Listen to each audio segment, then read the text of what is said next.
Welcome back to the Tech Mechanic. In our previous videos, we learned something that many beginners don't realize. Architects don't start by drawing boxes and arrows. They start by understanding the business problem. First, we learned how architects think.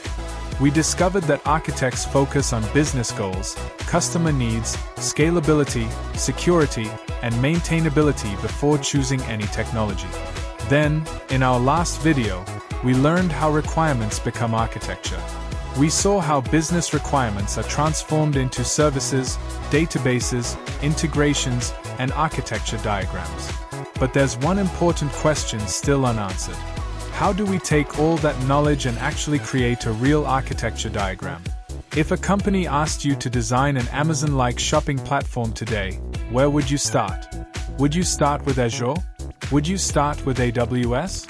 Would you start with Kubernetes? No. A real architect starts with the customer journey and gradually converts business requirements into technical components. And that's exactly what we're going to do in this video. By the end of this session, you'll understand how users interact with the platform, how requests flow through the system, how services communicate, how databases are selected, and how enterprise systems are designed to scale. Most importantly, you'll see how a professional architecture diagram is built from scratch.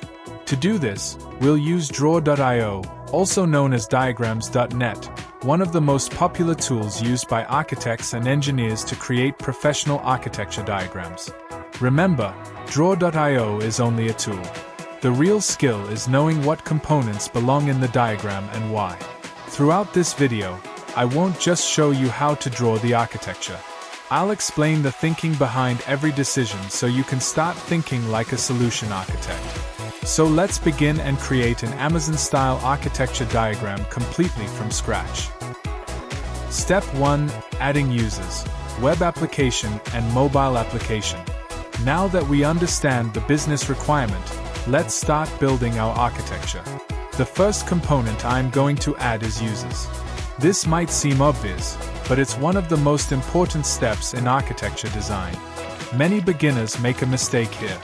They immediately start drawing databases, APIs, microservices, or cloud components. However, architects think differently. Before we design any system, we need to understand who is going to use it. Every application exists to serve users. Without users, there is no business value. So let's start by adding a users component at the very top of our architecture. Now let's think about who these users actually are. For an Amazon-like shopping platform, we can have multiple types of users. We can have customers browsing products and placing orders. We can have administrators managing products and inventory. We can have customer support teams helping customers. We can have warehouse employees processing shipments.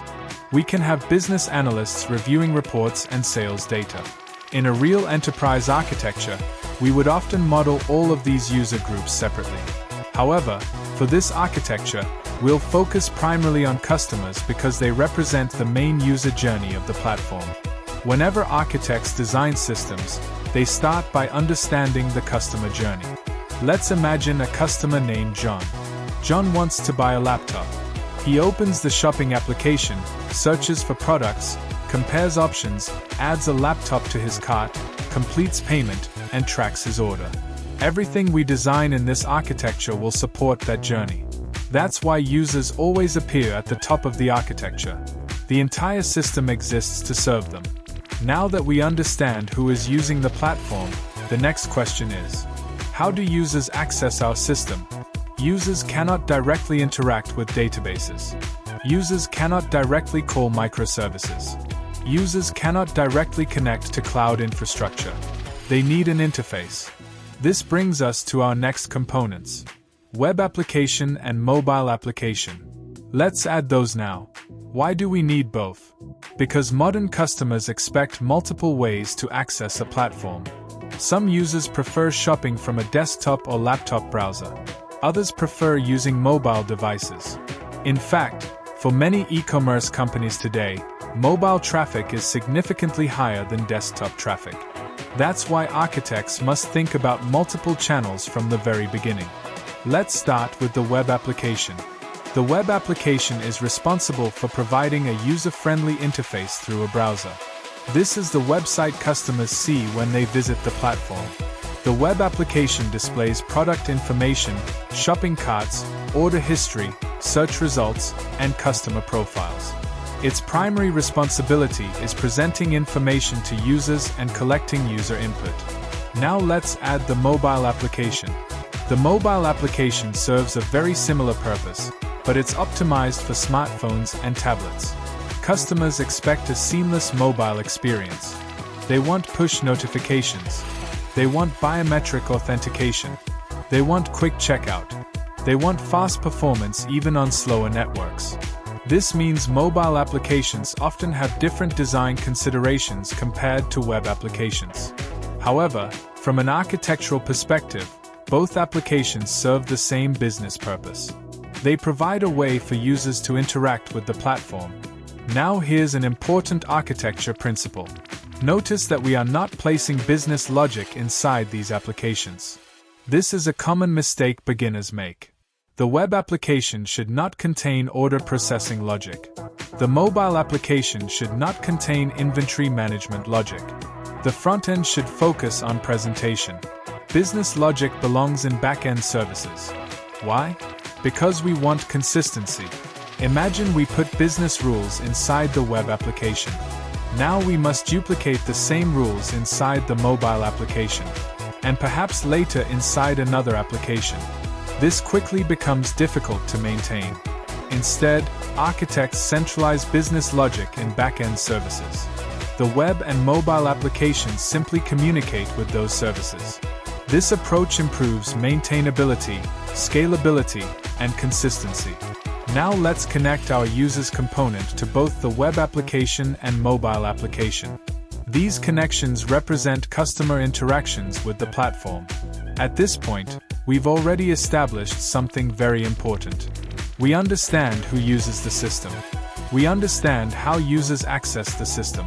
And we've identified the entry points into our architecture. Only after understanding these fundamentals should we begin thinking about traffic management, security, APIs, services, databases, and integrations. In the next step, we'll examine what happens after users access the platform and how their requests are routed safely and efficiently through the architecture. Step 2. Adding CDN, WAF or DDoS protection, load balancer, and API gateway. Now that we have identified our users and the channels they use to access our platform, let's think about what happens when a customer opens the application. Imagine it's Black Friday. Millions of customers are opening the website and mobile application at the same time. If every request immediately reached our back-end systems, the platform could become slow, overloaded, or even unavailable.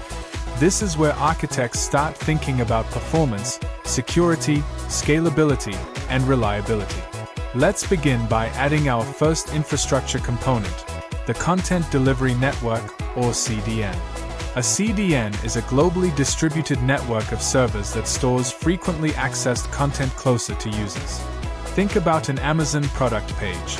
It contains product images, JavaScript files, CSS files, videos, and other static content. Without a CDN, every user around the world would need to download this content directly from our primary data center.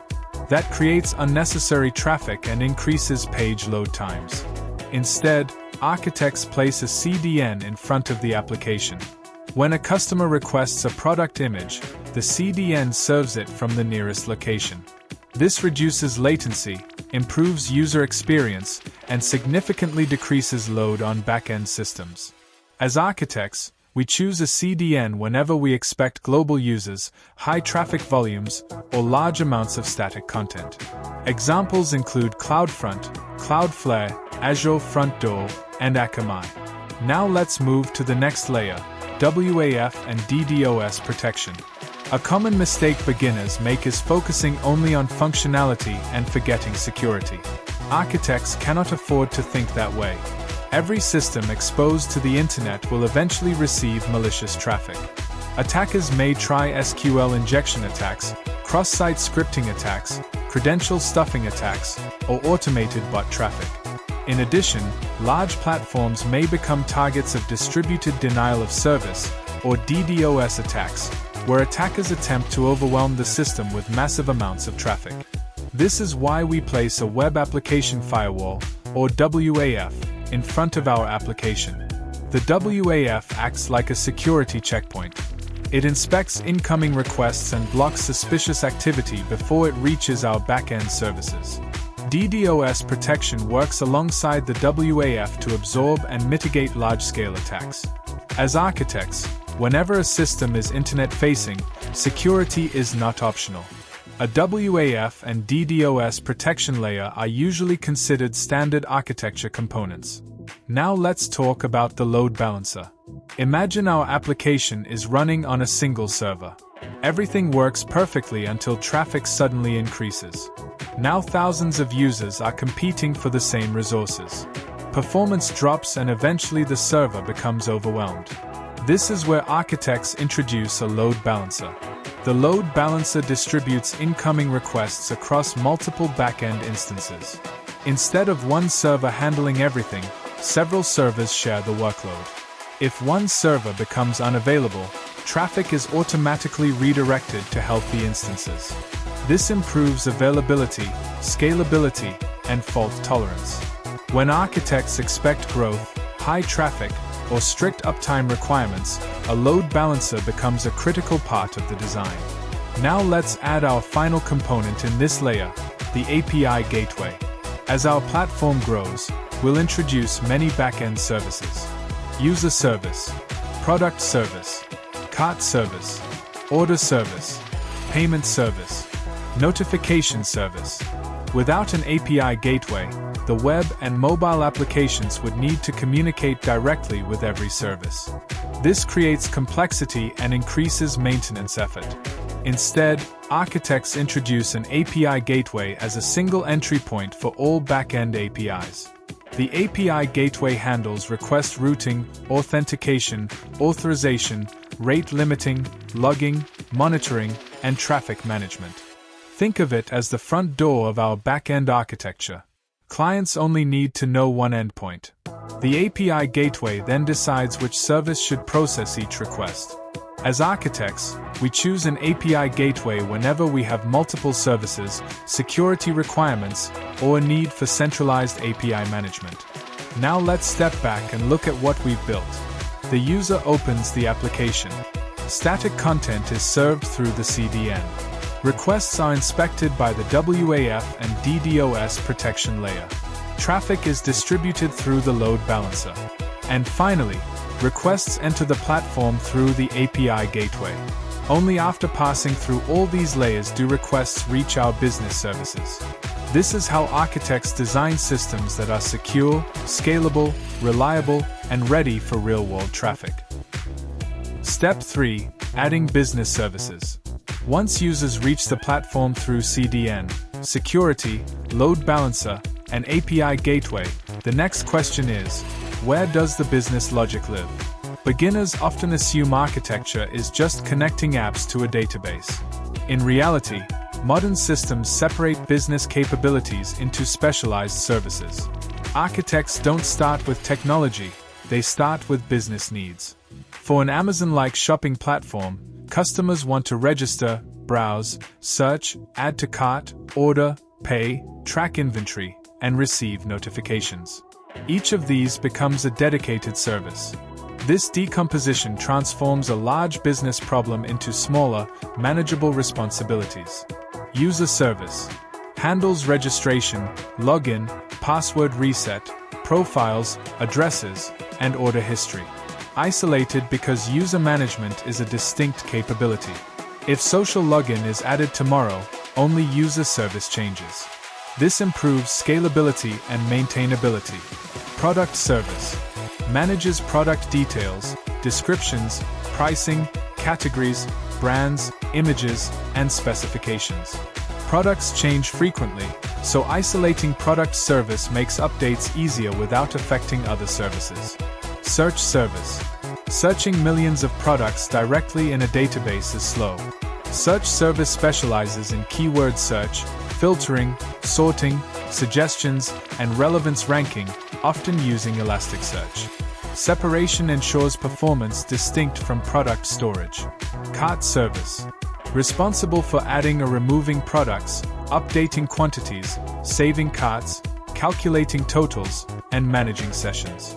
Because carts change constantly, cart service scales independently to handle high activity. Order service.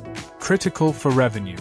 Manages order creation, validation, status, history, tracking, and cancellation. Designed with high reliability and consistency, it becomes the heart of the platform. Payment service. Payments are specialized.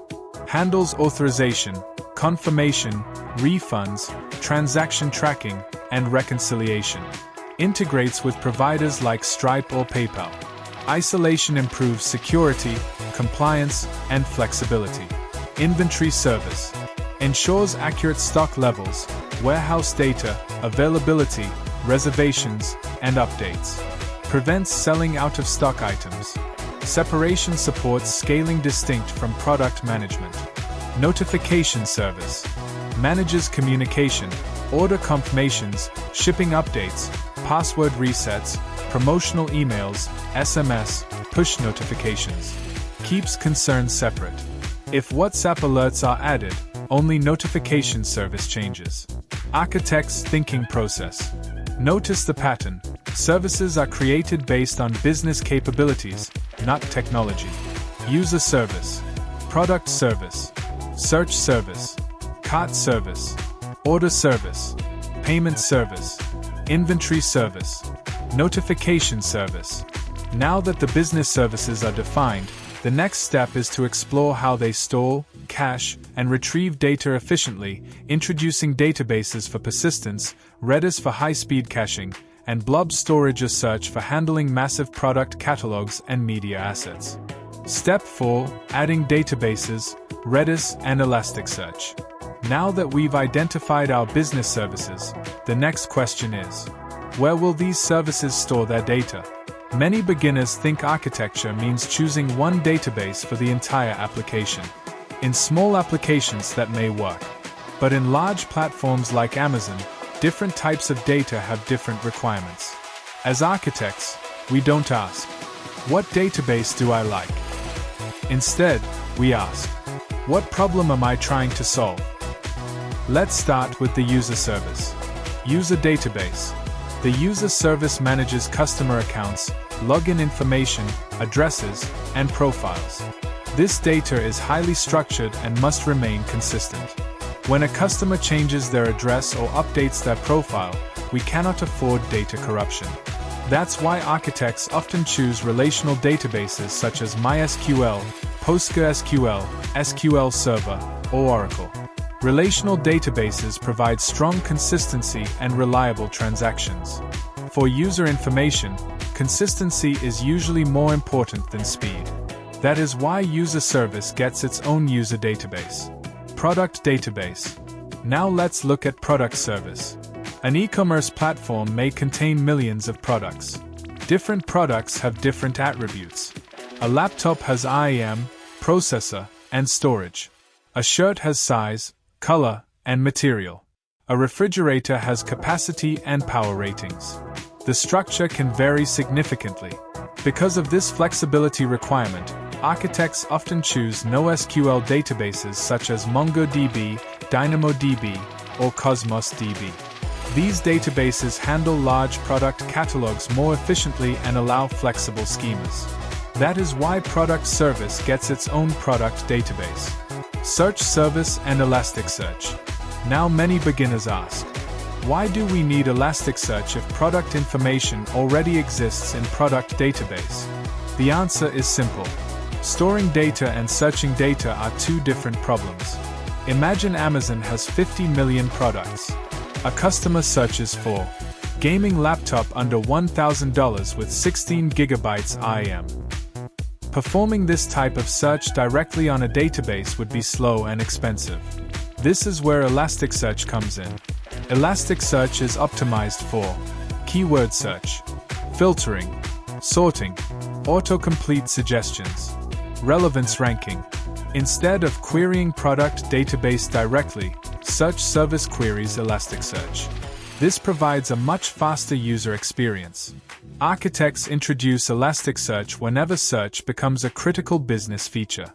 Cart service and Redis. Now let's talk about cart service. Shopping carts behave differently from user profiles or orders. Customers constantly add items, remove items, update quantities, abandon carts, return later. These operations require extremely fast read and write performance. This is why architects often use Redis. Redis is an in-memory database. Instead of reading data from disk every time, Redis stores data in memory. This makes it incredibly fast. For shopping carts, speed is often more important than long-term storage. That is why cart service commonly uses Redis. Whenever architects need high-speed temporary data storage, Redis becomes a strong candidate. Order database. Now let's move to order service. Orders are one of the most critical assets of the business. An order represents revenue. An order represents a legal transaction between the customer and the company. If order data becomes inconsistent, the business loses money and customer trust. Because of this, architects usually select relational databases for order management. Relational databases provide ACID transactions, ensuring data remains accurate and reliable. This is why order service gets its own dedicated order database. Inventory database. Finally, let's look at inventory service. Inventory tracks stock levels and product availability. When thousands of customers purchase products simultaneously, inventory must remain accurate. Overselling products creates operational problems and poor customer experiences. Because inventory requires strong consistency, architects often choose relational databases here as well. This ensures stock updates remain reliable even during heavy traffic. Architect thinking process. Notice something important. We did not choose databases based on popularity. We chose databases based on business requirements. User data needed consistency. Product data needed flexibility. Search needed speed and advanced querying. Cart data needed ultra-fast access. Order data needed transaction reliability. Inventory data needed accuracy. This is exactly how architects think. They don't ask, which database should I use? They ask, what problem am I solving? And the answer to that question determines the right data storage technology for each service. Step 5. Enterprise components, integrations, events, analytics, and intelligence. Our shopping platform is now functional. Customers can register, browse and search products, add items to their cart, place orders, and make payments. But real companies like Amazon, Flipkart, and eBay need much more. Architects must think beyond functionality, towards scalability, integrations, analytics, and growth. Payment gateway. Many beginners assume companies process payments themselves. In reality, it's extremely complex: security, PCI compliance, fraud detection, bank integrations, and refunds. Instead, architects integrate with providers like Stripe, PayPal, or Razorpay. The payment service handles business logic. The payment gateway handles actual processing. This reduces risk and speeds development. Architects always ask, can we buy this capability instead of building it? Email and SMS provider. Customers expect order confirmations, shipping updates, OTP verification, and marketing messages. Rather than building our own email server, architects integrate with providers like SendGrid, Twilio, or AWS says. Our notification service focuses on business events. The provider handles message delivery. Event bus message queue. Many beginners design systems where order service directly calls notification, analytics, and inventory services, creating a tangled web of dependencies. Architects solve this with an event bus. When an order is created, order service simply publishes an order-created event to Kafka, RabbitMQ, or AWS SQS. Other services subscribe independently. This creates loose coupling, one of the most important principles in architecture. Object storage. Product images, videos, and documents shouldn't live in databases, they increase cost and reduce performance. Architects use object storage, Amazon S3, Azure Blob, Google Cloud Storage, instead. Product service stores metadata and URLs, actual files live in object storage. Cheaper, faster, and more scalable. Recommendation service. Amazon's customers also bought and recommended for you features are powered by a recommendation service. It uses purchase history, browsing patterns, and ML models, logic very different from order processing. Over time, it becomes smarter and directly drives additional revenue. Analytics service. Business stakeholders need answers. Which products sell most? Which categories generate highest revenue? How many customers abandoned carts? Analytics service collects data across the platform and transforms it into business insights, enabling data-driven decisions. Audit service. When a customer disputes an order, pricing changes unexpectedly, or a security incident occurs, how do we investigate? Audit service records who performed an action, when, and what changed. Critical for compliance, security, and troubleshooting. Beginner architects often skip this. Enterprise architects rarely do. Data lake and reporting. Data flows from orders, payments, inventory, searches, and recommendations. Architects introduce a data lake, a central repository where analytics, recommendation, audit, and future services store information. Reporting systems then generate dashboards for executives to monitor performance and identify trends. Architect thinking process. Notice the evolution. We started with customer functionality, then moved to enterprise concerns, integrations, event-driven communication, analytics, compliance, and intelligence. Good architects always ask, what happens with 10 times more users? What happens when new capabilities are added? What happens when new services need the same data?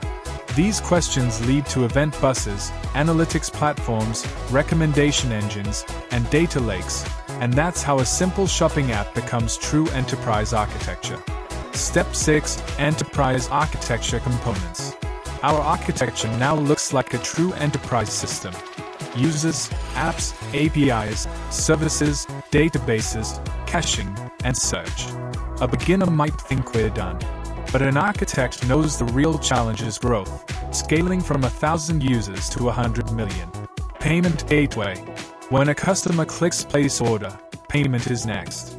Could we build our own credit card processor? Technically, yes. Should we? Absolutely not.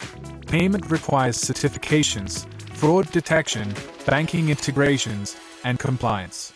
That's why we integrate trusted providers like Stripe, PayPal, or Razorpay. Our payment service handles business logic, while the gateway manages transactions. This lets the business focus on selling, not financial infrastructure. Email and SMS provider. After payment succeeds, customers expect confirmation, email, SMS, or push. Could our apps send messages directly? It could, but architects prefer specialized providers like SendGrid, Twilio, or AWS says. They are built to deliver millions of messages reliably. Again, the mindset. Focus on your business, integrate proven capabilities. Event bus. Now the secret behind modern architectures, the event bus. Imagine an order is created. Should order service call notification, analytics, inventory, and recommendation directly? That creates tight coupling. Instead, order service publishes an event, order created.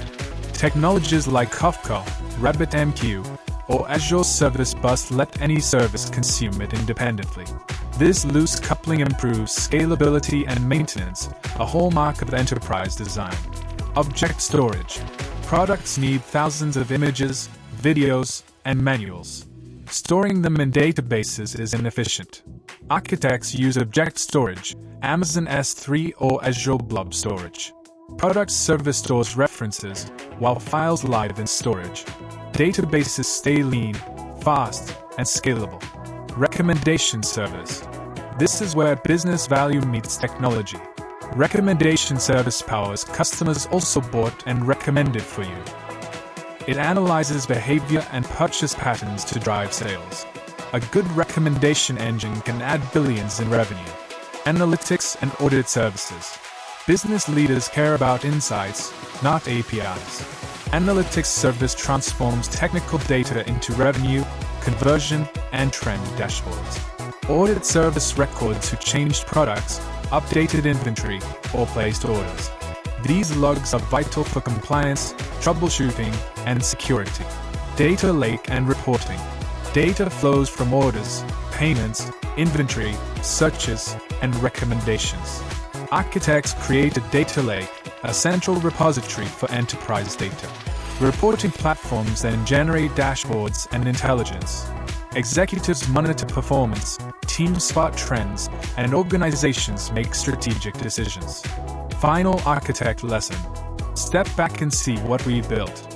From one customer buying a product, we've evolved into a scalable enterprise architecture supporting millions worldwide.